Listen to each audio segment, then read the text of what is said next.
Welcome to the SRS Podcast. I'm your host, Aaron J. Babyar, and I'm the Training Director of Support Raising Solutions. Whether you're a new ministry worker or a veteran looking to increase your competence and confidence, Support Raising Solutions seeks to bless you in your quest to be a spiritually healthy, vision-driven, fully funded Great Commission worker. My guest today, once again, is Scott Morton. Scott is Scott, I think I've said before, you're on my Mount Rushmore of support raising. You need to get out more, Aaron. Well, I appreciate your friendship. I appreciate your love of baseball. I appreciate that you're an Iowa boy, like myself. Of course, I grew up in the Indianola area. Where was it you grew up? Lamar is in the northwest corner near Sioux City. Lamar. Yeah, you got worse weather up there, I think, even than the Des Moines area. But anyway, well, Scott, welcome back to the SRS Podcast. I'm so glad to have you back once again, my friend. Glad to be with you, Aaron.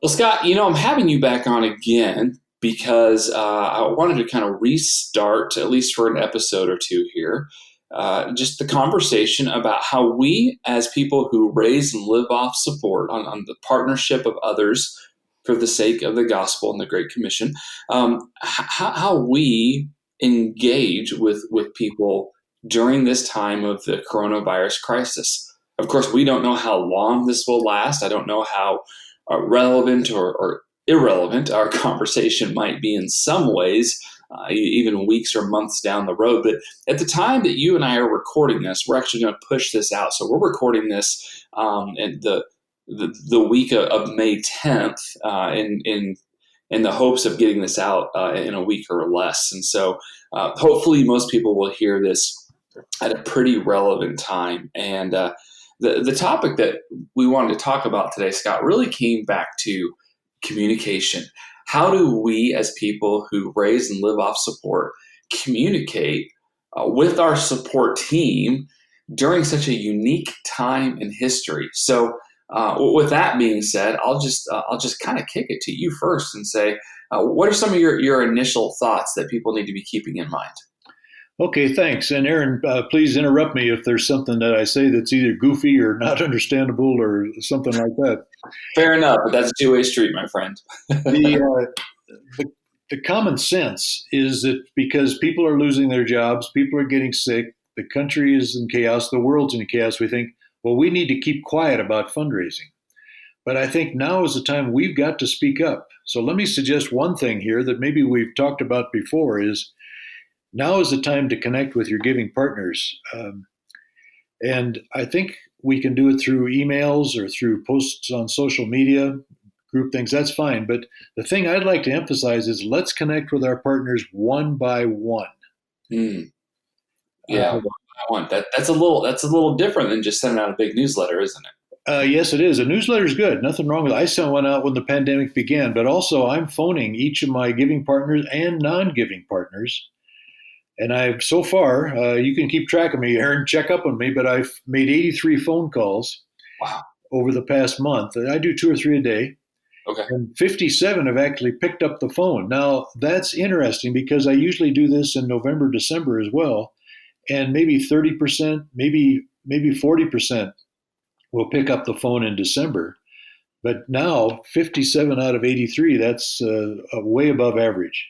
Wow. So I think there's something going on here about people are willing to talk right now. Yeah.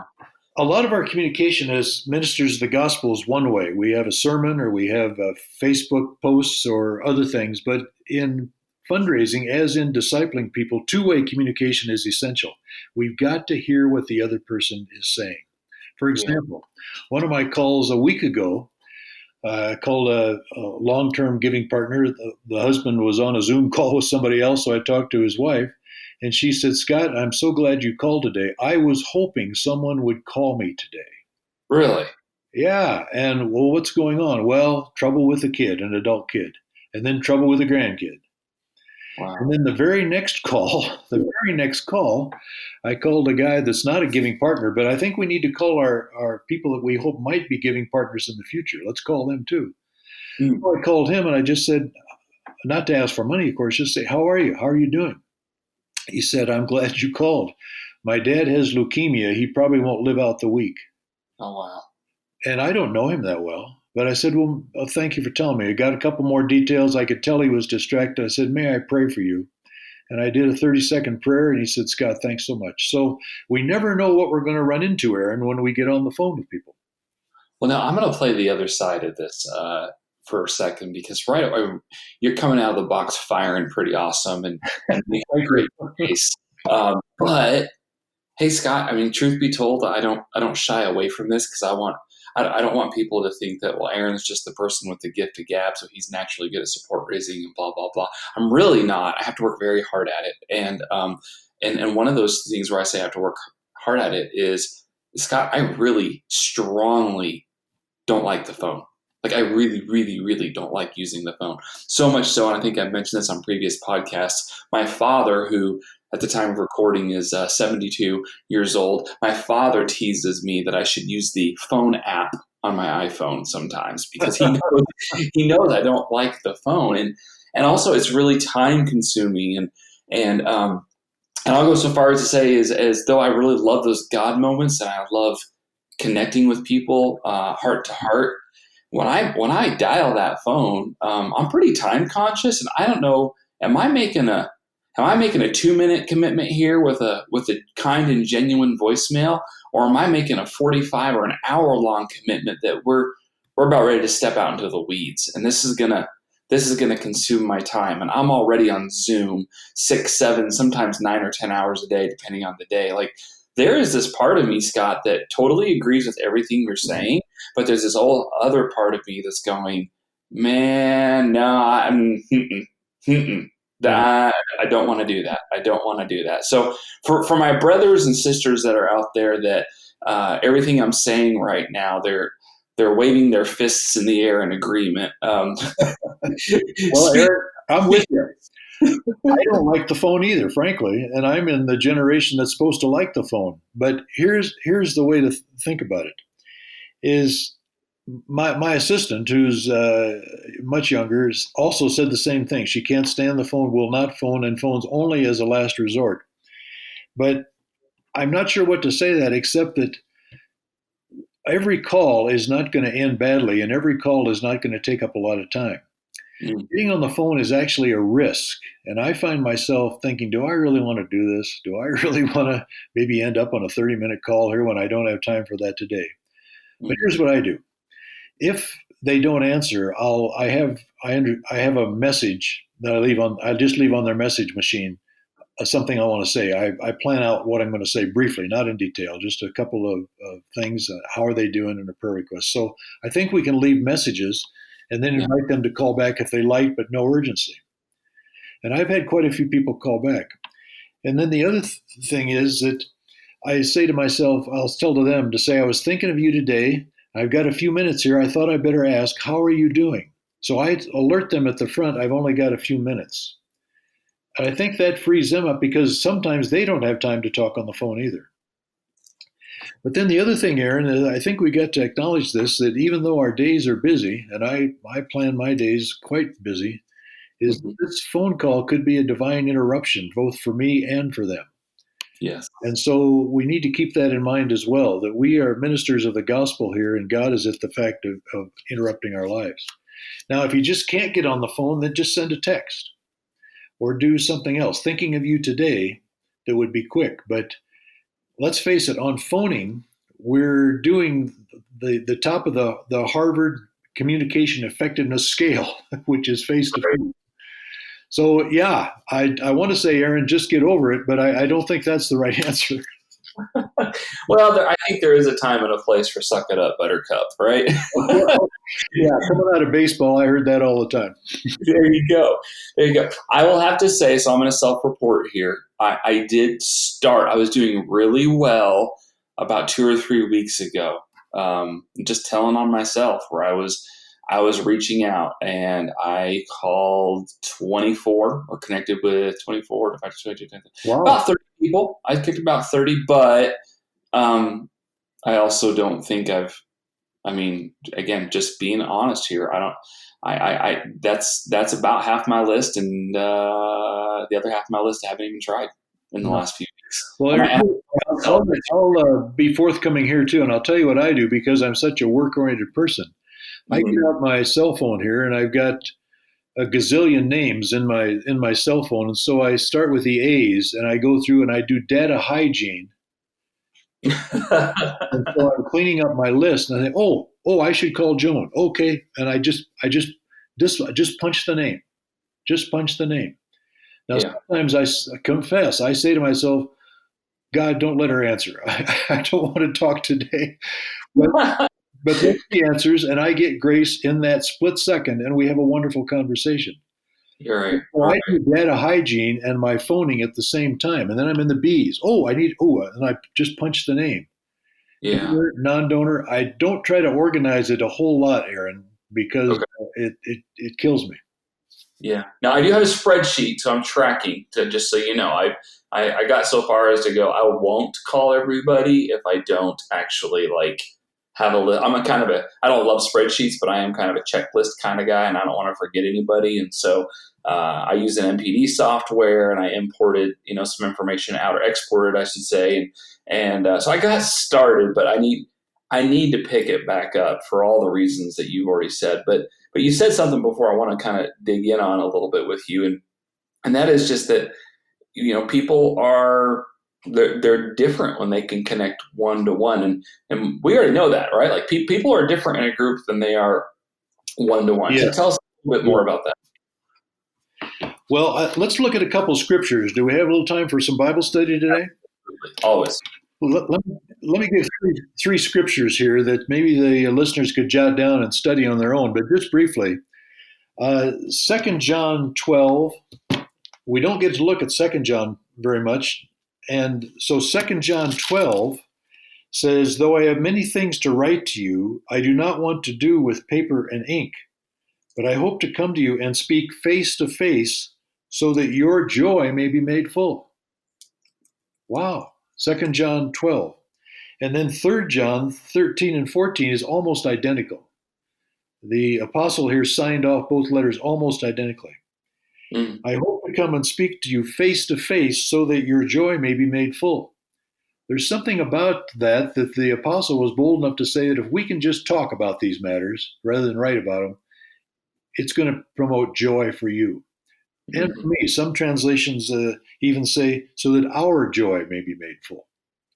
So that's a passage. Then there's Acts chapter 20, and this is Paul's farewell address to the Ephesian elders. Very moving. And he says in Acts 20:20, I did not shrink from declaring to you anything that was profitable, teaching you publicly and from house to house. Teaching you publicly and from house to house. And then verse 31, be on the alert. For day and night, for a period of 3 years, I did not cease to admonish each one with tears. I did not Mm. cease to admonish each one with tears. So that's Acts 20:20 and 31. And And by the then, way, we just jump in on that with tears. That means it wasn't like he brought his heart, right? He yeah, wasn't just he wasn't just talking at buddy, just talking at his buddy. He was engaging with people. exactly. And we can do that one to one. We can do that in a group too. We can share with tears in a group, but somehow one on one, it just connects even more. Then Yeah. my favorite verse on one is Proverbs 27:17. Proverbs 27:17. It says, "Iron sharpens iron, so one man or one woman sharpens another." Now, Aaron, I don't know if you ever worked at a grindstone in your dad's shop or something, but when you get the grindstone running and then put a screwdriver or a piece of metal to sharpen it, sparks fly. Yep. And so when you get iron on iron, sparks fly. But notice that it doesn't say cream puffs don't sharpen cream puffs. Ice cream doesn't sharpen ice cream. Sugar doesn't sharpen sugar. So with one on one, we get down to the real issues. What's really in that other person's heart? And it may produce some sparks. And Yeah. that's good. Yeah. Yeah.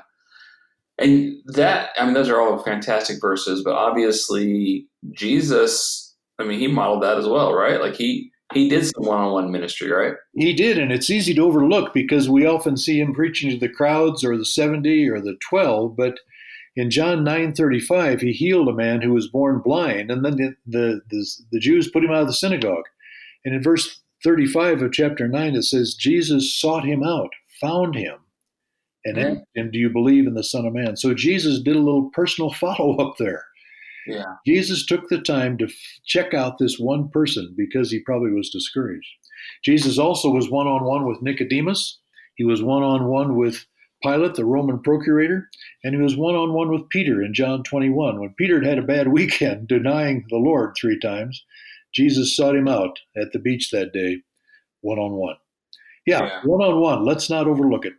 Yeah, good stuff. Good stuff. Okay, Scott, I'm gonna shift slightly here.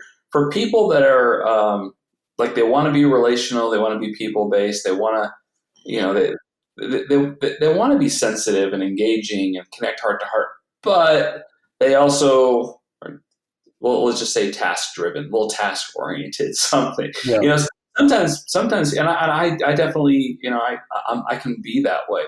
My wife Marky can totally. I mean, sometimes I'll come in the house after working because I most often will work in my office. We have a little office in our backyard now. I'll come in and I'll just be like, I'm on task. Like I'm just working through stuff, and I right. walk out of the house and I'm like, hey, this and this, that. Let's do this and other that. And she kind of looks at me and she's like, I need you to leave work now. You know, that's just kind of how I'm going. I can be real task oriented, and for people that are, you know, that struggle with that, like I can, how do they know if they've gotten anywhere? Like, what makes a good one-to-one meeting? Like, we don't want it to just be, you know, a check off the to-do list. Like, we want there to be some substance, right? So, how do the people that kind of struggle with it not just being a task? How do they know anything was accomplished? Yeah, great question. I've driven away from one-on-one meetings or put down the phone or and thought, did anything happen here, or did I just run my mouth? I've Mm, got 6 things that I use on this, and 6 questions I ask after a one-to-one meeting. Number one, did I listen? I once spent an hour with a student leader, and I talked and talked and talked, and finally, with 5 minutes to go, I said, "Well, how are you doing?" He said, "Well, my dad's in the hospital. It's not good." So, Aaron, I wasted 55 minutes. I should have been listening and finding out what was going on with him rather than just running my mouth. So, mm, number one, did I listen? Number two is related. Did I ask questions? It's recorded that a friend of mine said he looked at 188 unique questions that Jesus asked during his brief account of him. 188 questions. So I need to ask questions. mm. Number three, did we share our hearts? Did we share our hearts? Did we talk about real issues or we were just Minnesota nice? I used to live in Minnesota and it was easy to do. Number four, did we laugh? This is a laughing together is a way of bonding together. When we laugh together, something happens. It affirms our relationship. It means things are real. Mm. Number five, did we open the scriptures? Did we open the scriptures? I once was receiving a missionary that had come back as a failure. I picked him up at the Minneapolis airport and he'd been sent home. I was the guy that sent him out, but he was sent home a Oh failure. man. What am I going to say to this dear brother? So I took him to a really nice restaurant in Minneapolis called the White Castle. I'm sure everybody knows it. Mm, I love some White Castle. Yeah, I've very fancy place. blown that, but I love it. We sat at that White Castle for 4 hours, and finally, at the end of the time, I said, "My friend, I don't know that I've helped you a bit. Has this been of any help at all?" He said, "Well, no, not too much, Scott."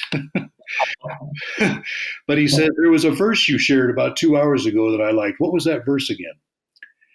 And Aaron, I was just embarrassed that we need to open the scriptures with people. Mm. Hebrews 4:12 says, "For the word of Scott and Aaron is living and active and sharper than any two-edged sword." No, it doesn't. No, they're not. For the word of God is living and active, discerning the thoughts and intentions of the heart. Let's open our Bible. And finally, number six, did we pray? This keeps things Christ centered. It's amazing that Christians can be together and not pray together as they're together. So, number one, did I listen? Number two, did I ask questions? Number three, did we share our hearts? Number four, did we laugh? Did we open the scriptures? And number six, did we pray? Yeah, yeah, good stuff. Good stuff. Well, now, Scott, let me. I like to always give you a little bit of a promo because you're you're an author as well. You have several good books. One of them is Down to Earth Discipling. And if people want to read more on, because I'm sure that really touches on some of this, if people want to read more from you, where would they go to? Give us a website or two for that. Yeah, Down to Earth Discipling is a book on anybody can disciple one other person. It just starts with personal attentiveness, and we all can do that. You can find that book at navpress.com, or on Amazon. Okay, great. Well, Scott, brother, you have shared a lot of wonderful things that I think are timely, particularly, I mean, most of this stuff can apply anytime, but there is, I think in this time with the crisis that's going on with coronavirus and the pandemic, that like we're not out of it yet. I don't know what or if and when we technically get out of it, but we're only a couple months in still at this point to the world changing. And I appreciate your exhortation that, if we haven't, we really should be trying to connect with our partners in ministry, like with a one-to-one conversation if possible, or at least a voicemail, or a worst case scenario, a text. But I disagree with that. I don't think we should text them this time. I think we should call them. Yeah. All that said, let me add one other thing that I think we can do, and I call it back to basics during the pandemic. Back to fundraising basics. Psalm 145:17 says, "The eyes of all look to you, and you give them their food in due time." Psalm 145:17. God's going to take care of us, but we have to do our part. So I'm suggesting to people, Aaron, that the pandemic is on us. It's an emotional time, but let's get back to basics and fundraising. And what that means is, who are your top 25? Who are the 25 people that you want to invite to join your ministry team in the next 3 or 4 months? Who would they be? And there's a tool at scottmorton.net called the Top 25 Worksheet. This Top 25 Worksheet is a list of the people you'd like to invite. It's not people. Don't ask the question, who wants to give to me? The answer is nobody. But the real question is, who needs to hear my story? Put them down on the top 25, pray a couple days for them, start phoning. Back to basics.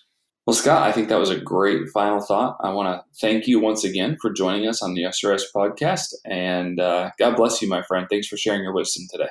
You bet, Aaron. Thank you. Thanks for joining us for this episode. We would love to hear your ideas for future content. Please visit supportraisinSolutions.org/feedback to share your thoughts and questions. Also, wherever you download your podcast from, be sure to subscribe for future episodes and come back each week to gain more insight into the process of building and maintaining your personal support team.